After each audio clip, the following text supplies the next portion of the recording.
Olá, muito bom dia, que a graça e a paz de nosso Senhor Jesus esteja com você e também com sua família neste novo despertar com Deus. Vamos dar sequência ao estudo do capítulo 23 de Levítico em nossa jornada bíblica Despertar com Deus.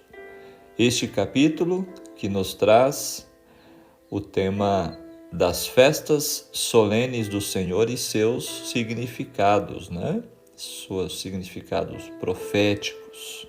Ontem estudamos a primeira parte e agora vamos à sequência. O que diz o Espírito de profecia sobre estas festas anuais? Haviam 3 assembleias anuais de todo o Israel para a adoração no santuário, conforme também apresenta o capítulo 23 de Êxodo.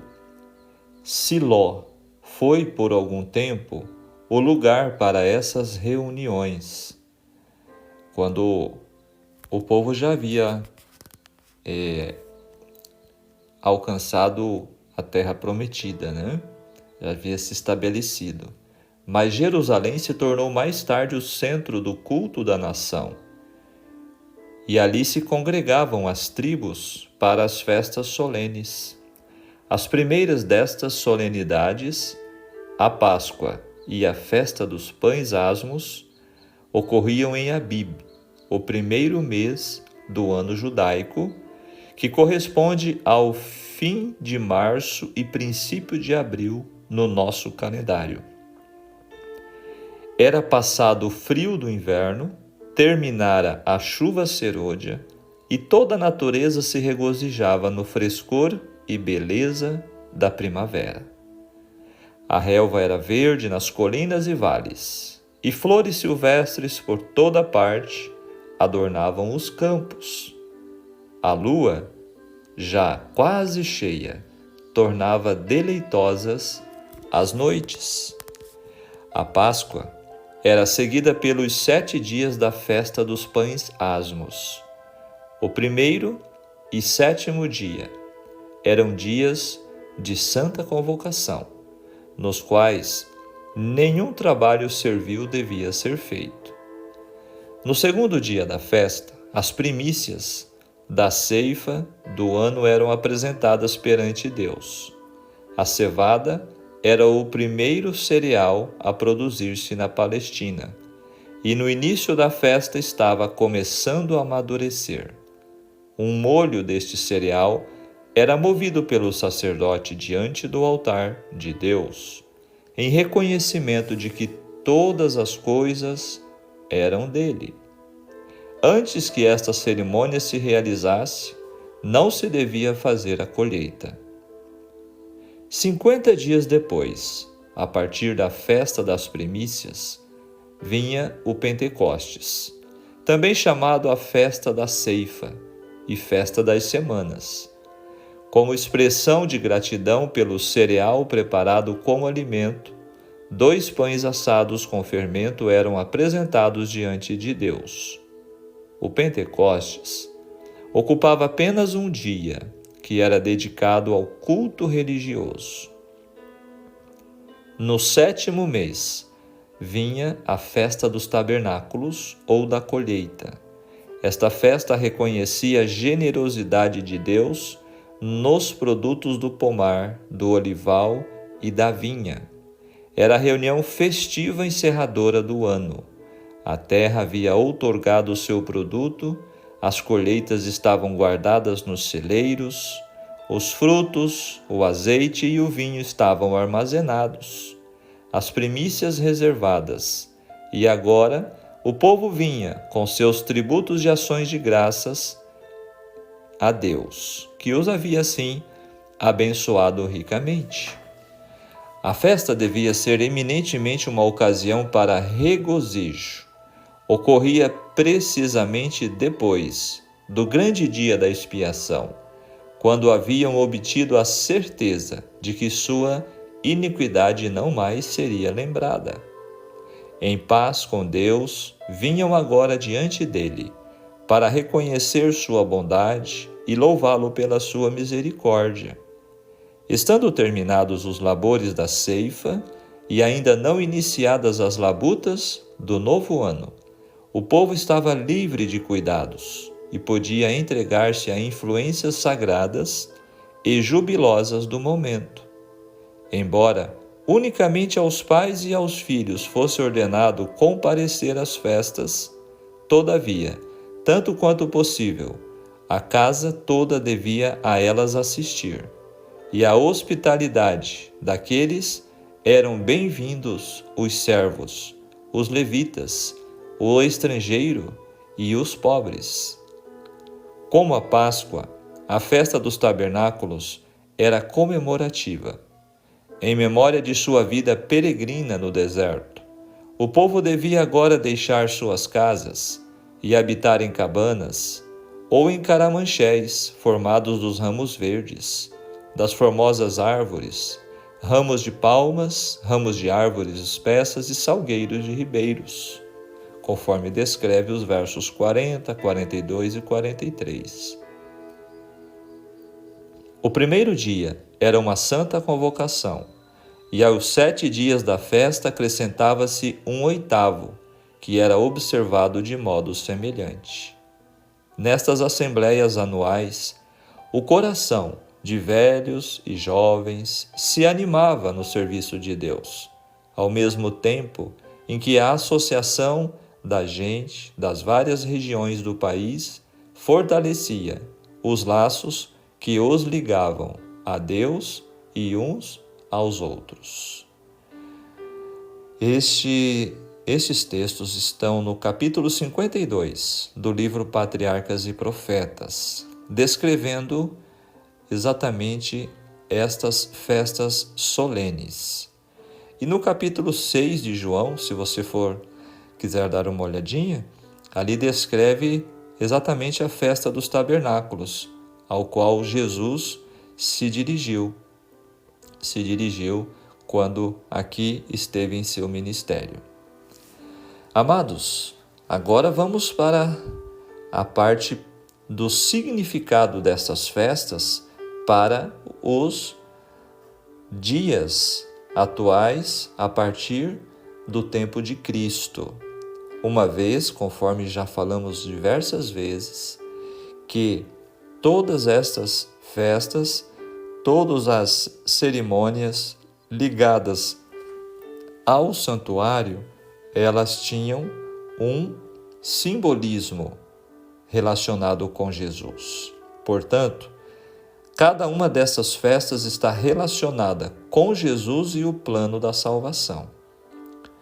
Nós vamos mostrar um quadro interessante destas festas e o cumprimento delas. Então, a primeira, a Páscoa, ela está ligada à morte de Jesus, que ocorreu exatamente no dia 14 do mês de Nisan, no ano 31. Foi o cumprimento profético, a morte de Jesus na sexta-feira. Hoje é também uma suposta, um suposto feriado religioso, a Sexta-feira da Paixão, como é chamado. Mas aqui nós vemos o cumprimento profético que foi ali em Jerusalém. A festa dos pães asmos ocorreu também profeticamente o cumprimento no dia de sábado, no dia 15 do ano 31, quando Jesus, o pão do céu, ficou na sepultura. O sábado, então, Jesus passou no descanso da morte na sepultura em Jerusalém. No primeiro dia, no dia 16 de Nisan, também do ano 31, comemorando, representando as primícias, Jesus ressuscitou, o primeiro que venceu a morte. E ele, junto com a sua ressurreição, foram ressuscitados também, conforme nos escreve Mateus, capítulo 27, houve uma ressurreição de um grupo de pessoas. Não é descrito quem são elas, mas Jesus as levou com ele, apresentando como molho das primícias. Já o Pentecostes também se cumpriu no ano 31, 50 dias exatamente depois da ressurreição de Jesus, quando Jesus foi entronizado lá no céu, no santuário celestial, e aqui na terra houve a chuva temporã, o derramamento do Espírito Santo.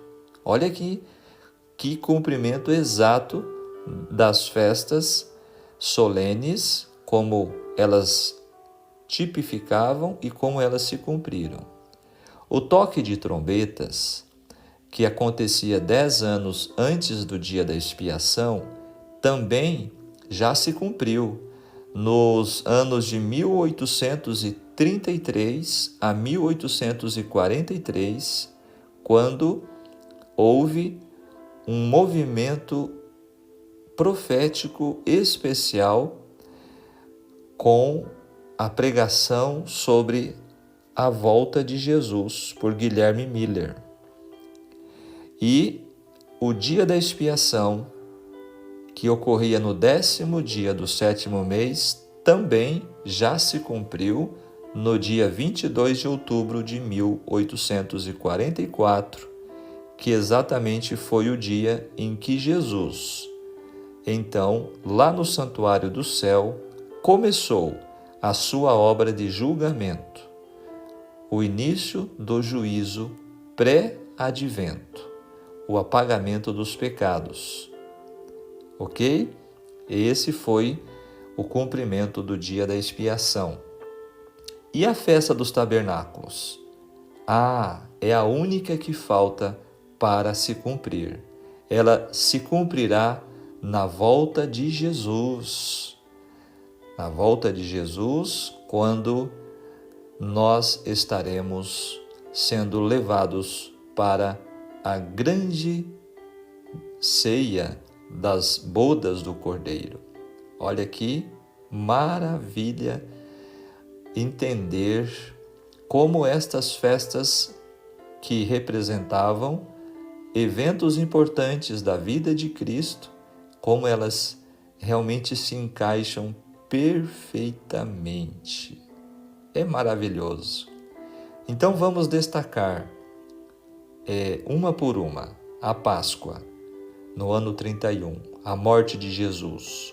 O grande conflito diz assim: aqueles símbolos se cumpriam não somente quanto ao acontecimento, mas também quanto ao tempo. No dia 14 do primeiro mês judaico, no mesmo dia em que durante 15 longos séculos o Cordeiro Pascal havia sido morto, ou seja, por 1500 anos, esse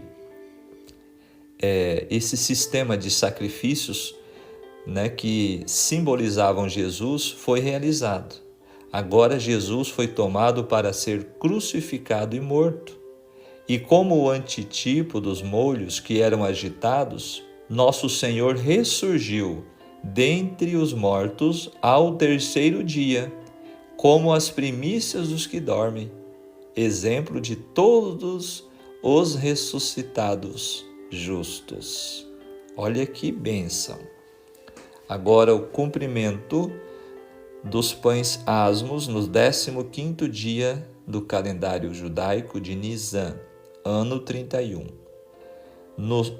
O uso dos pães asmos era também significativo, era expressamente estipulado na lei da Páscoa e de maneira igualmente estrita observado pelos judeus em seu costume, que fermento algum se encontrasse em suas casas durante a festa. De modo semelhante, o fermento do pecado devia ser afastado de todos os que recebessem vida e nutrição de Cristo. Assim Paulo escreve à igreja dos Coríntios: alimpai-vos, pois, do fermento velho, para que sejais uma nova massa, porque Cristo, nossa Páscoa, foi sacrificado por nós. Pelo que façamos festa, não com o fermento velho, nem com o fermento da maldade e da malícia, mas com os asmos da sinceridade e da verdade. Primeira carta de Coríntios, capítulo 5, versos 7 e 8. E o texto está no livro Patriarcas e Profetas 278. Falando da primícias, 16º dia, o dia da ressurreição de Jesus.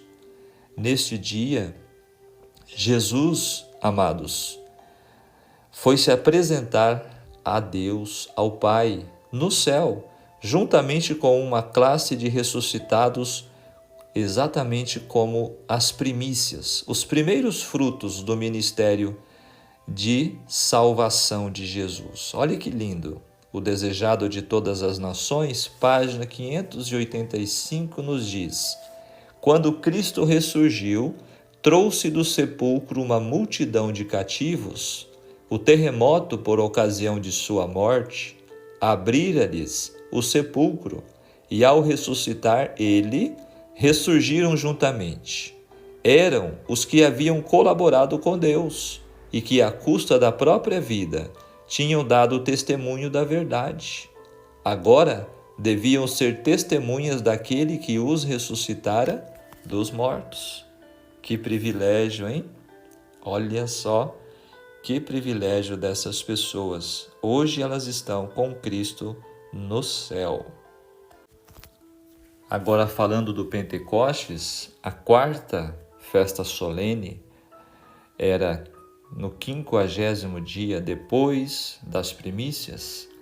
Nos diz o texto: 50 dias após a ressurreição de Jesus, ele é entronizado no céu, entrando para ministrar no santuário celestial, no lugar santo, e como cumprimento de sua promessa, o Espírito Santo é derramado na terra sobre sua igreja. Atos dos Apóstolos, página 38. Ao transpor as portas celestiais, foi Jesus entronizado em meio à adoração dos anjos.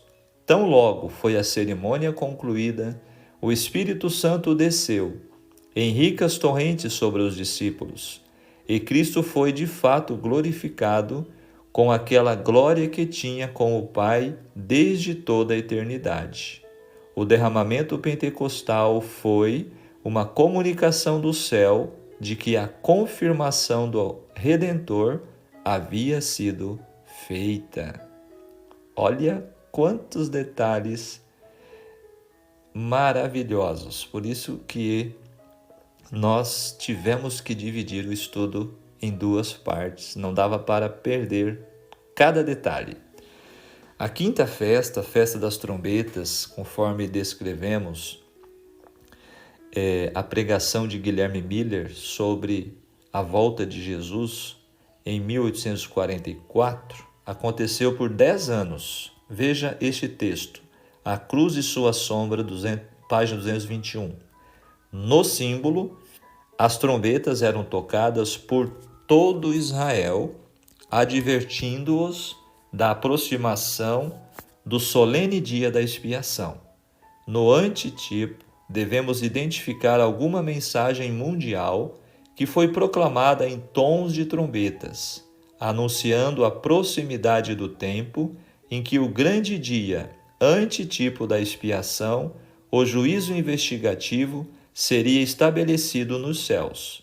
Começando com os anos de 1833 e 1834 e estabelecendo-se até 1844, tal mensagem foi dada ao mundo em tons de trombeta, anunciando ser chegada a hora do seu juízo. Durante os 10 anos que precederam o 10º dia do 7º mês, no tempo judaico, isto se deu em 22 de outubro de 1844.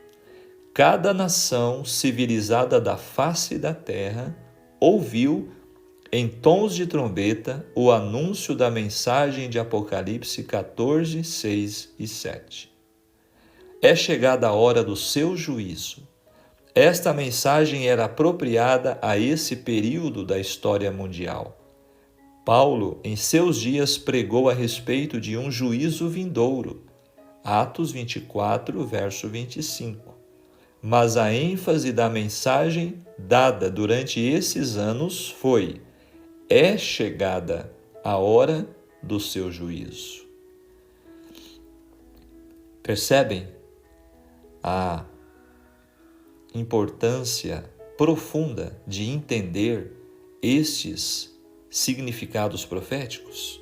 Agora falando da expiação, a sexta convocação solene, início do juízo investigativo no santuário celestial, que iniciou no dia 22 de outubro de 1844 e vai até o fechamento da Porta da Graça.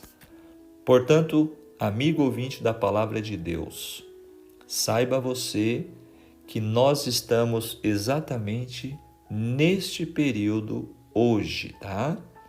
Hoje está ocorrendo este julgamento no santuário celestial.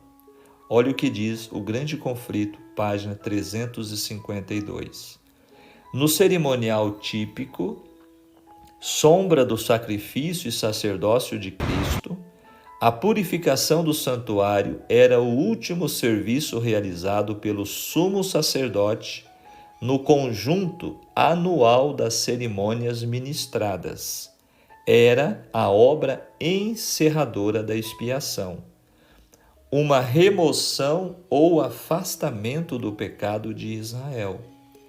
Prefigurava a obra final do ministério de nosso sumo sacerdote no céu, que é Jesus, pela remoção ou obliteração dos pecados de seu povo, que se achavam registrados nos relatórios celestiais.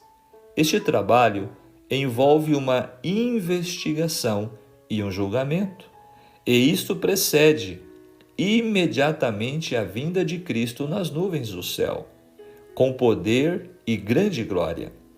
Quando ele vier, pois, todos os casos estarão decididos.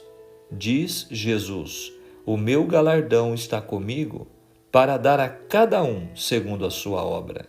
Apocalipse 22, 12.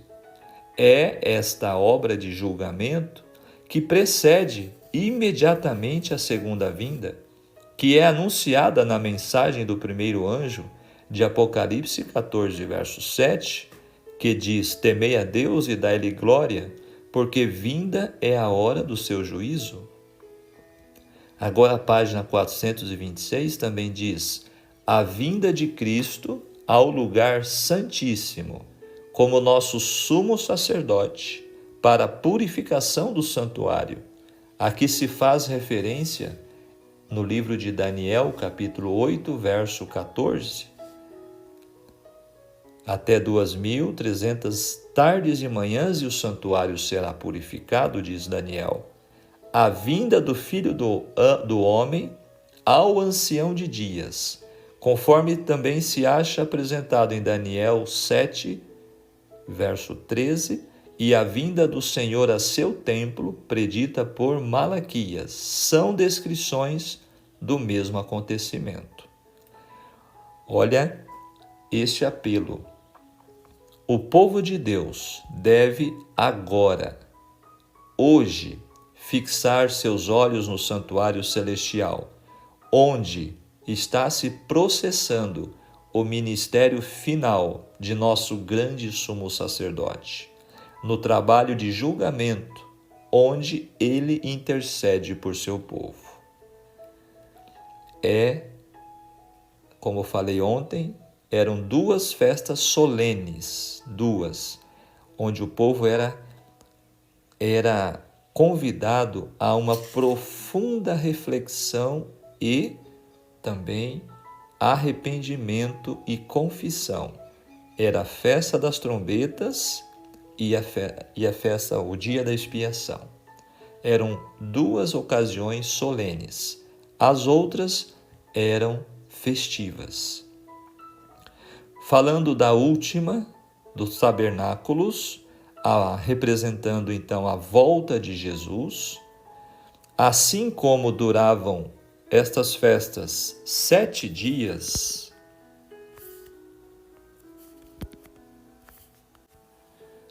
assim nós levaremos 7 dias subindo ao céu com Jesus. Olha que maravilha, diz o texto.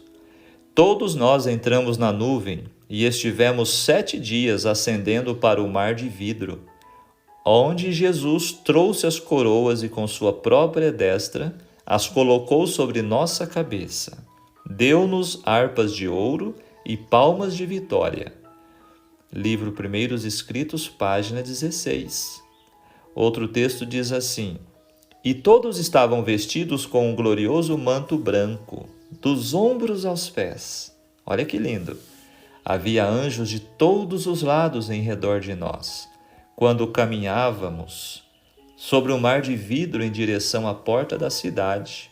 Jesus levantou o potente e glorioso braço, segurou o portal de pérolas e fê-lo girar sobre seus luzentes gonzos e nos disse: Lavastes vossas vestes em meu sangue, permanecestes firmes pela minha verdade.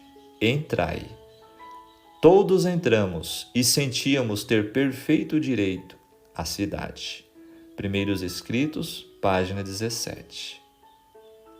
Não é maravilhoso poder conhecer todos esses detalhes maravilhosos, profundos, fantásticos sobre estas festas solenes que foram instituídas por Deus no Antigo Testamento ao seu povo, e tudo isto tinha um significado profético, e saber que hoje nós já estamos muito perto de poder participar da a última das festas proféticas, que será a festa dos tabernáculos, a volta de Jesus. Amados, quando olhamos para o mundo, há motivo suficiente para gemermos diante das abominações que têm sido cometidos, diante de tanta maldade e tragédia, não é verdade? Aproximadamente 2000 anos, o apóstolo Paulo fez uma lista da condição que seria a condição do mundo nos seus últimos dias. Ele diz: nos últimos dias sobrevirão tempos terríveis. Os homens serão egoístas, avarentos, presunçosos, arrogantes, blasfemos, desobedientes aos pais, ingratos, ímpios, sem amor pela família, irreconciliáveis, caluniadores, sem domínio próprio, cruéis, inimigos do bem, traidores, precipitados, soberbos, mais amantes dos prazeres do que amigos de Deus, tendo aparência de piedade, mas negando o seu poder. E ele diz: afasta-te destes. Está no 2 Timóteo, capítulo 3, verso 1 a 5. Mas sabem o que é mais assustador? O final do texto diz: tendo forma de piedade. O que isto quer dizer? Que em sua maioria, esta classe de pessoas são religiosos, são professos cristãos, mas infelizmente assemelham-se à mesma classe que condenou o próprio Jesus. Concluindo o nosso estudo de hoje, estudo especial, nós ainda devemos seguir o que Deus espera de nós hoje, observando momentos pessoais e dias especiais para lembrar o que Jesus fez por nós. Temos o sábado semanal, conforme já abordado no início deste capítulo, um dia solene toda semana para nós termos um dia reservado para descanso solene e para santificação. E porque Deus é santo, devemos crescer em santidade. Isso só pode ser realizado quando passarmos tempo com nosso Senhor e mantivermos um estreito relacionamento com Ele. Amém? Que Deus seja louvado, como havia comentado no início deste estudo do capítulo 23 ontem. Este capítulo é impressionante e por poder ver o cumprimento de todas estas festas de uma forma tão perfeita, realmente nos impressiona. E também enche o nosso coração de alegria, de esperança, assim como estas festas eram, na sua maioria, festas de alegria, de comemoração. Hoje nós também não devemos estar tristes, mas devemos nos alegrar, porque Jesus, o nosso general, venceu a grande batalha contra o pecado e hoje Ele está no santuário celestial, no lugar santíssimo, oferecendo também o perdão dos nossos pecados e oferecendo o galardão da vida eterna. Que eu e você possamos refletir sobre estas importantes verdades, esses ensinamentos que aprendemos no capítulo 23. Lembrando que, se estes estudos têm falado ao seu coração, não fique só para você. Compartilhe com alguém do seu ciclo familiar ou de amizade. Compartilhe, convide essa pessoa para que possa conhecer este projeto da Jornada Bíblica, Despertar com Deus. E também divulgue o nosso canal. Vamos orar? Maravilhoso Deus, querido Pai Celestial, muito obrigado, Senhor, pelas ricas bênçãos, pelo seu favor, pela sua bondade e misericórdia. Obrigado, Senhor, por este tão grande privilégio de poder conhecer teu maravilhoso plano de salvação, por podermos também fazer parte do teu povo, por podermos, Senhor, desfrutar das tuas bênçãos divinas. Queira, Senhor, encher o nosso coração de alegria, de esperança e de vontade, de fazer a sua vontade, de seguir a tua palavra, os teus ensinos e nos preparar para essa grande festa que está para acontecer na sua breve volta. Fica conosco, nos abençoe em nome de Jesus. Amém. Muito bem, ficamos por aqui, que Deus te abençoe, que Deus te guarde. Tenham todos um ótimo dia e até amanhã, se Deus nos permitir. Tchau, tchau.